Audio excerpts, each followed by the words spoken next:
Muhammadin nabiyya wa rasulah amma ba'd. Yang pertama-tama marilah kita panjatkan puja dan puji syukur kita atas hadirat Allah Subhanahu wa taala yang telah melimpahkan rahmat serta karunia kepada kita semua, yaitu guna melakukan aktivitas kita setiap hari pada kampus di Universitas Muhammadiyah Mataram. Yang saya hormati Bapak Iskandar sebagai pengajar mata kuliah Jasa Layanan Perpustakaan dan Informasi, izinkan kami mempresentasikan hasil makalah kami yang berjudul Media Sosial sebagai Sumber Informasi. Nah, di sini kami dari kelompok 2 akan mempresentasikan hasil makalah kami. Baik, langsung saja izinkan perkenalkan, nama saya Nurwahyuningsih sebagai moderator. Sebagai pemateri pertama yaitu Mira, pemateri kedua Husnul Fatimah, pemateri ketiga Matrul Ulumida, pemateri keempat Wardania, materi kelima yaitu Isni. Baik, langsung saja kepada pemateri pertama, dipersilakan. Baik, di sini saya akan menjelaskan materi pertama yaitu tentang pengertian media sosial. Media secara harfiah berarti alat atau sarana komunikasi seperti majalah, koran, radio, televisi, film, poster, dan spanduk. Sedangkan kata sosial berarti berkenaan dengan masyarakat. Media sosial adalah sebuah media online dengan para penggunanya bisa dengan mudah berpartisipasi, berbagi, dan menciptakan isi meliputi blog, jejaring, fikir, forum, dan dunia virtual. Jika media tradisional menggunakan media cetak seperti koran, majalah, buletin, dan lain-lain, dan media broadcast seperti radio dan televisi, maka media sosial menggunakan internet. Media sosial mengajak siapa saja yang tertarik untuk berpartisipasi dengan memberi kontribusi dan umpan balik secara terbuka, memberi komentar, serta membagi informasi dalam waktu cepat dan terbatas. Sekian. Baik, terima kasih kepada pemateri pertama yang sudah menjelaskan tentang makalah dari media informasi. Baik, selanjutnya kepada pemateri kedua dipersilakan kepada saudari Husnul Fatimah. Baik, saya ucapkan terima kasih kepada moderator. Selanjutnya saya akan membawakan materi kedua yaitu jenis-jenis media sosial. Andres M. Kaplan dan Michelle Handlen membagi jenis media sosial menjadi 6 bagian. Yang pertama, collaborative project. Collaborative project ini memungkinkan adanya kerjasama dalam kreasi konten yang dilakukan oleh beberapa pengguna secara simultan. Yang kedua, blogs. Blogs merupakan salah satu bentuk media sosial yang paling awal yang tumbuh sebagai web pribadi dan umumnya menampilkan template entries dalam bentuk jenis blog yang sangat populer adalah blog berbasis teks. Yang ketiga, content communities. Content community memiliki tujuan utama untuk berbagi konten media di antara para pengguna, termasuk di dalamnya adalah teks, foto, video, dan PowerPoint presentation. Para pengguna tidak perlu memuat halaman profil pribadi. Yang keempat, social networking sites. Ini memungkinkan para pengguna untuk terhubung dengan menciptakan informasi profil pribadi dan mengundang teman serta kolega untuk mengakses profil dan untuk mengirim surat elektronik serta pesan instan. Yang kelima, virtual games world. Virtual games world ini merupakan platform yang mereplikasi lingkungan ke dalam bentuk 3 dimensi yang membuat para pengguna tampil dalam bentuk avatar pribadi dan berinteraksi berdasarkan aturan-aturan permainan. Yang keenam, virtual social world.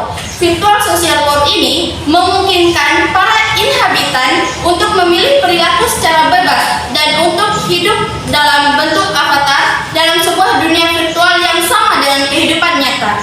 Contohnya adalah Second. Materi selanjutnya yaitu peran media sosial dalam masyarakat. Media sosial sangat berperan dalam penyampaian informasi bagi masyarakat luas.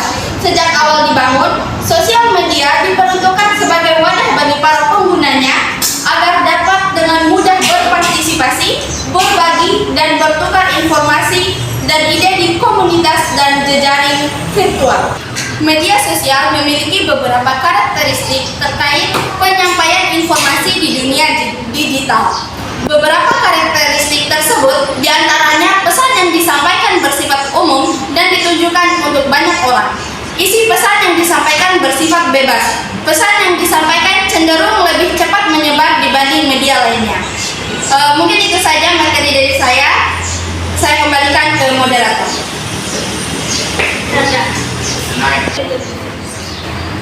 Baik, terima kasih kepada pemateri kedua yaitu Husnul Khotimah. Selanjutnya kepada pemateri ketiga, Saudari Matul Umida, silakan. Baik, saya sebagai materi ketiga yaitu tentang perkembangan media sosial sebagai sumber informasi.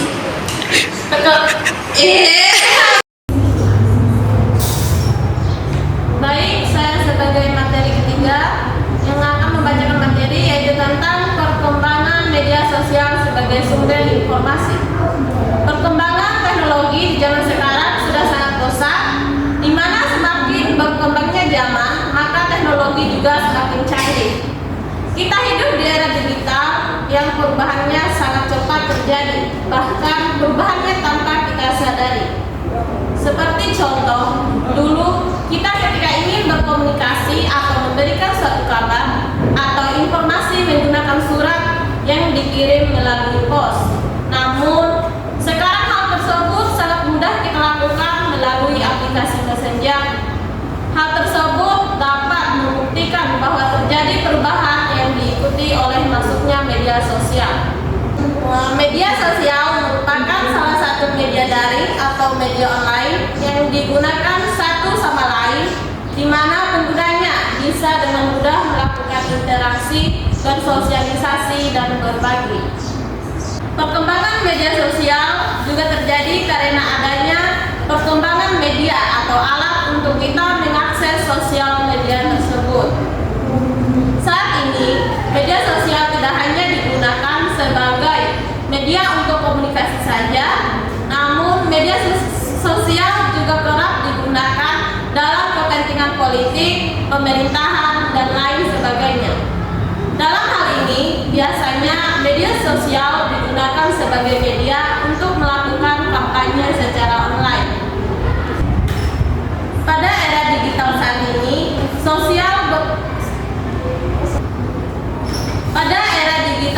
ini, media sosial berkembang mengikuti perkembangan internet, karena jika tidak ada internet, maka media sosial tersebut tidak dapat dimanfaatkan atau digunakan.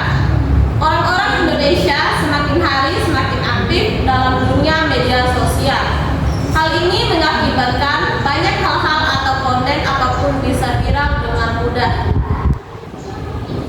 Dengan munculnya dan berkembangnya media sosial di era ini memiliki manfaat bagi kita. Misalnya memudahkan kita dalam melakukan komunikasi jarak jauh, mudah untuk mencari suatu informasi, kita juga bisa berbagi cerita melalui media sosial, dan masih banyak lagi.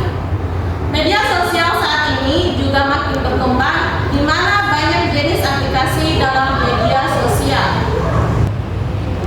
Dengan banyaknya aplikasi ini bisa memudahkan kita dalam melakukan berbagai hal.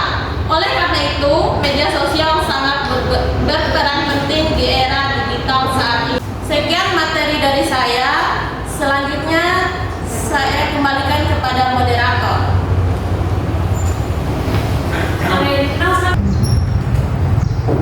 Baik, terima kasih kepada pemateri ketiga. Selanjutnya kepada pemateri keempat yaitu Triwardania, kepadanya silakan. Baik, saya akan melanjuti materinya. Kelebihan media sosial sebagai sumber informasi. 1. Gratis. Meski banyak kelebihan dan kekurangan media sosial, salah satu menjadi kelebihan media sosial ialah bisa diakses kapanpun.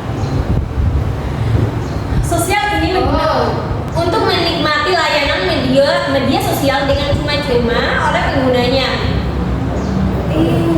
Untuk menikmati layanan media sosial ini, pengguna hanya butuh mengunduhnya, membuat akun baru, dan pendaftarannya ke media sosial berikut. Setelah proses selesai, pengguna dapat menikmati semua fitur-fitur yang tersedia di media sosial tanpa pungut biaya. 2. Mudah digunakan. Selain gratis, kelebihan media sosial juga mudah digunakan. Dengan banyaknya kelebihan dan kekurangan media sosial, masih banyak pengguna yang menggunakan media sosial. Tampilan yang simpel, mudah dimengerti, membuat media sosial mudah digunakan oleh segala usia. Mulai dari pengupload foto atau video, memberikan informasi atau membuat konten, semua dilakukan hanya dengan sekali pencet. 3. Jangkauan yang luas. Selain banyaknya kelebihan dan kekurangan media sosial, fitur yang disediakan oleh media sosial yang lainnya yaitu jangkauan yang sangat luas. Keunggulan ini memudahkan penggunanya untuk menjangkau pengguna lain yang jaraknya jauh dari pengguna tersebut. Fitur ini biasanya digunakan oleh para pelaku usia. Mereka menggunakan kelebihan media sosial ini untuk menjangkau pemasaran yang lebih luas. 4. Sebagai media pendidikan, selain sebagai media komunikasi, media sosial juga dapat dijadikan sarana pendidikan atau pelajaran. Dengan kelebihan media sosial yang canggih, memudahkan para siswa atau guru dalam melaksanakan pembelajaran, terutama di masa pandemi ini. Sekian dari saya kembalikan di moderator. Baik, terima kasih kepada pemateri kedua. Selanjutnya pemateri terakhir yaitu istighfar kepada yang dipersilakan.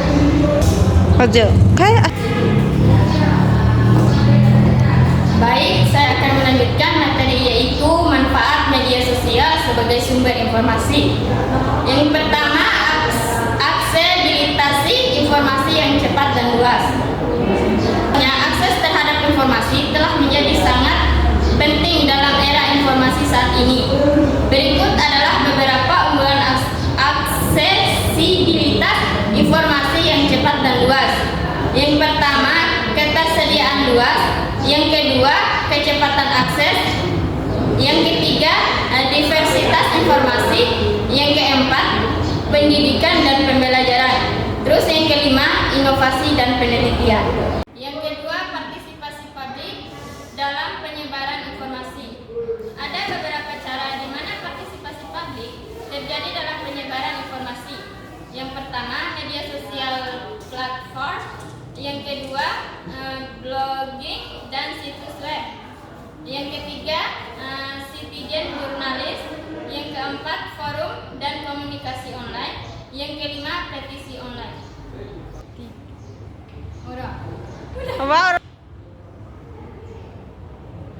Baik, yang terakhir adalah keterlibatan dan interaksi dengan pengguna lain. Keterlibatan dan interaksi dengan pengguna lain dapat terjadi dalam berbagai bentuk dan platform. Berikut adalah beberapa contoh keterlibatan dan interaksi pengguna yang umum. Yang pertama, komentar dan diskusi. Yang kedua, grup dan komunitas.